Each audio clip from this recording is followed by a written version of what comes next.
শ্রদ্ধেয় রাজশেখর বসু তার গল্প বিরিঞ্চি বাবায় নানা ভণ্ড সাধু সন্ন্যাসীর প্রসঙ্গ টেনেছিলেন। কেউ বা রেডিও বাবা, তো কেউ মির্চি বাবা। আর সর্বোপরি যিনি রয়েছেন গল্পের কেন্দ্রবিন্দুতে, তিনি চন্দ্র সূর্যের ওঠানামাও নিজের কন্ট্রোলে রাখেন। স্বাধীনতার এই অমৃতকালে একই চেহারা রাজনৈতিক মদত পাওয়া দেশের সাধু সন্ন্যাসীদের একাংশের। এদের কেউ যোগগুরু হিসেবে নাম কিনে এখন আয়ুর্বেদিক ওষুধের হাজার হাজার কোটি টাকার ব্যবসা ফেদে বসেছেন।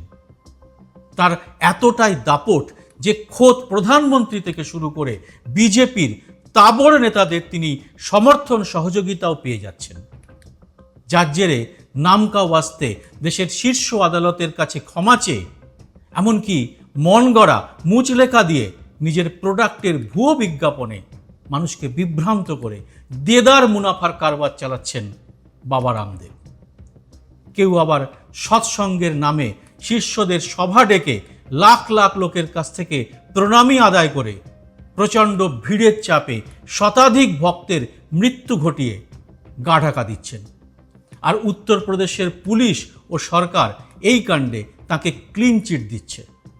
যোগী রাজ্যের সেই ঘটনার মূল অভিযুক্ত ভোলে বাবার বিরুদ্ধে তাই কোনো ব্যবস্থাই নেওয়া যায়নি। সব মিলিয়ে যেন মনে হচ্ছে দাদাগিরির মতোই সারা দেশ জুড়ে এখন বাবাগিরির জমানা চলছে। আইনের ঊর্ধ্বে থাকা এই সব বাবাদের সব দোষ মাপ। আসুন আজকের এই এপিসোডে আমরা ওষুধের কারবারি বাবা রামদেবের সাম্প্রতিক কাণ্ডের কথা তুলে ধরি। এই এপিসোডটা শেষ পর্যন্ত দেখলে জানতে পারবেন এই মানুষটি কিভাবে দেশের সর্বোচ্চ আদালতকেও ধোঁকা দিয়ে নিজের কারবার চালিয়ে যাচ্ছেন, এবং তা ধরাও পড়ে গেছে একটি সংবাদপত্রের স্টিং অপারেশনে। এরপরেও কি তাকে জেলে পাঠাবে সুপ্রিম কোর্ট? ভিডিওটি ভালো লাগলে লাইক ও প্রচুর শেয়ার করে আরও অনেকের কাছে পৌঁছে দেবেন। সেই সঙ্গে এই চ্যানেলটি সাবস্ক্রাইব করে নোটিফিকেশন বেলটি চালু করে রাখতে ভুলবেন না। এই কাজটি অত্যন্ত গুরুত্বপূর্ণ এই কারণে আমার সব ভিডিও ইউটিউবের অ্যালগরিদমের চক্করে আপনাদের কাছে পৌঁছয় না। তাই নোটিফিকেশন চালু করে রাখলে আমি ভিডিও দিলেই আপনারা সঙ্গে সঙ্গে তা জেনে যাবেন।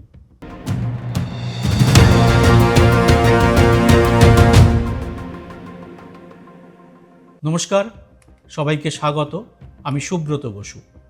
গত বছরের নভেম্বরে পতঞ্জলিকে নিজেদের ওষুধ সম্পর্কে বিভ্রান্তিকর এবং মিথ্যা প্রচার করার বিষয়ে সতর্ক করেছিল শীর্ষ আদালত। জরিমানা হতে পারে বলেও মৌখিকভাবে জানানো হয়েছিল। সেই মামলাতেই চলতি বছরের ফেব্রুয়ারিতে কেন্দ্রীয় সরকারেরও প্রবল সমালোচনা করে সুপ্রিম কোর্ট। মামলার শুনানি চলাকালীন পর্যবেক্ষণে বলা হয়, এই ধরনের বিজ্ঞাপনের মাধ্যমে গোটা দেশকে বিভ্রান্ত করা হচ্ছে।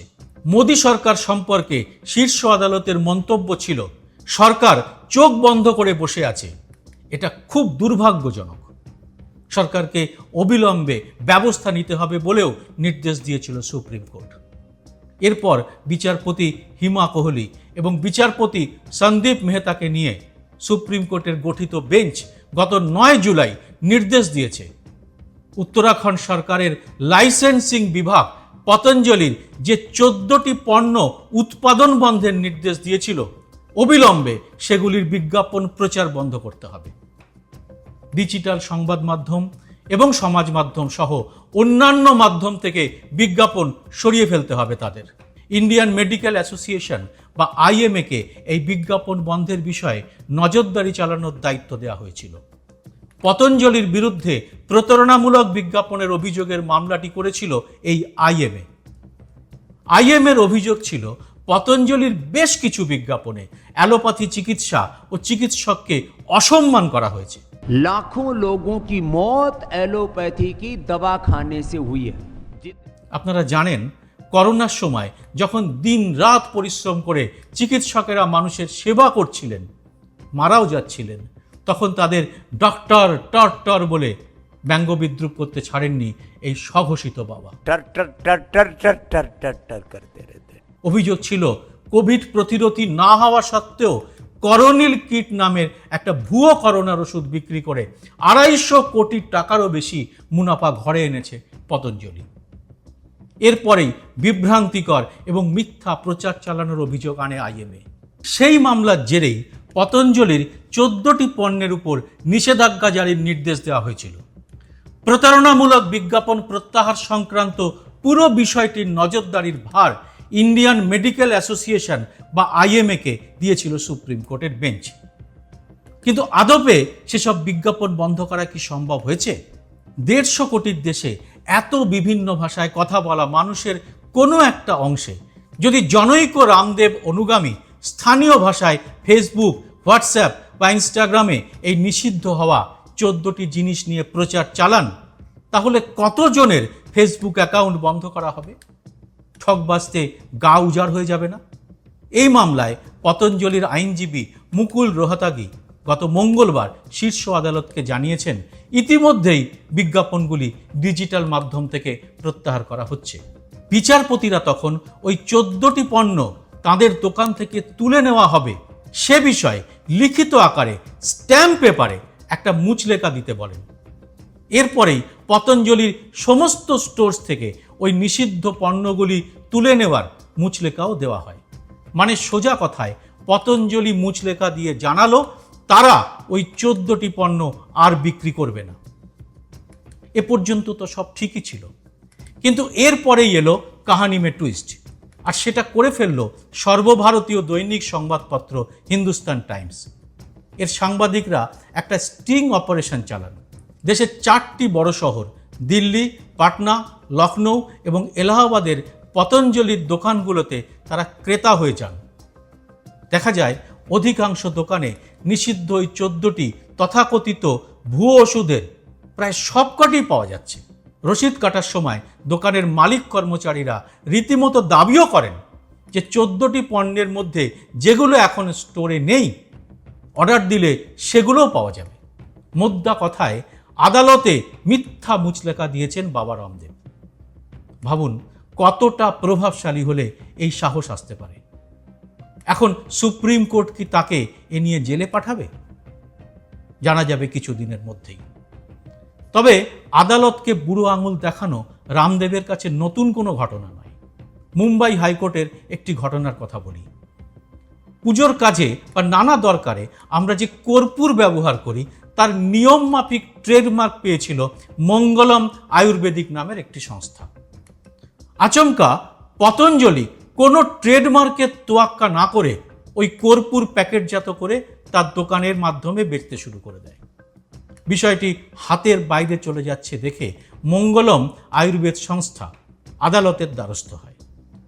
2023 সালের আগস্ট মাসে মুম্বাই হাইকোর্ট রায় দেয় অবিলম্বে এইভাবে প্যাকেট করে কর্পূর বিক্রি বন্ধ করতে হবে পতঞ্জলিকে। কিন্তু কোথায় কি, চলতি বছরের জুন মাসে মঙ্গলম সংস্থার তরফে ফের আদালতে জানানো হয় পতঞ্জলি এখনও কর্পূরের প্যাকেট বিক্রি করে চলেছে। মানে আদালতের নির্দেশকে তারা বুড়ো আঙুল দেখিয়েছে। হিসেব কষে দেখা যায় 50 লাখ টাকারও বেশি ওই কর্পূরের প্যাকেট বিক্রি করে মুনাফা করেছে রামদেবের সংস্থা। অবিলম্বে সেই পরিমাণ টাকা আদালতে জমা দেওয়ার জন্য পতঞ্জলিকে নির্দেশ দেয় হাইকোর্ট। একেই বলে বাবাগিরি।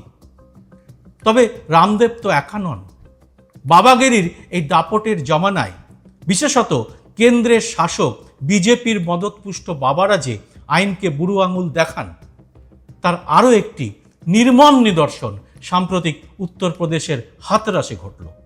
গত 2 জুলাই হাতরাসের মুঘলগড়িতে একটি সৎসঙ্গের আয়োজন হয়েছিল। নারায়ণ সাকার হরি ওরফে সাকার বিশ্বহরি ওরফে ভোলে বাবা নামে এক ধর্মগুরুর ডাকে সেই সৎসঙ্গে ভিড় করেছিলেন প্রায় 2.5 লাখ ভক্ত। অথচ 80,000-এর মতো লোকের বসার ব্যবস্থা ছিল সেখানে। অনুষ্ঠানের জায়গা থেকে বার হওয়ার সময় হুড়োহুড়িতে পদপিষ্ট হয়ে মারা যান 100-রও বেশি মানুষ। এই ঘটনায় ষড়যন্ত্রের অভিযোগ এনেছেন খোদ উত্তরপ্রদেশের মুখ্যমন্ত্রী যোগী আদিত্যনাথ। কিন্তু আলোচনার কেন্দ্রে যিনি, সেই ভোলে বাবার বিরুদ্ধে এখনও উত্তরপ্রদেশ পুলিশ কোনো অভিযোগই আনেনি। 2 জুলাইয়ের ওই পদপিষ্ট হওয়ার ঘটনার পর থেকেই কার্যত বেপাত্তা ভোলে বাবা। এরপরে তিনি একটি লিখিত বিবৃতি দিলেও প্রকাশ্যে আসেননি। শনিবারই প্রথম ক্যামেরার সামনে দেখা গেল তাকে, কারণ এখন তিনি নিশ্চিন্ত।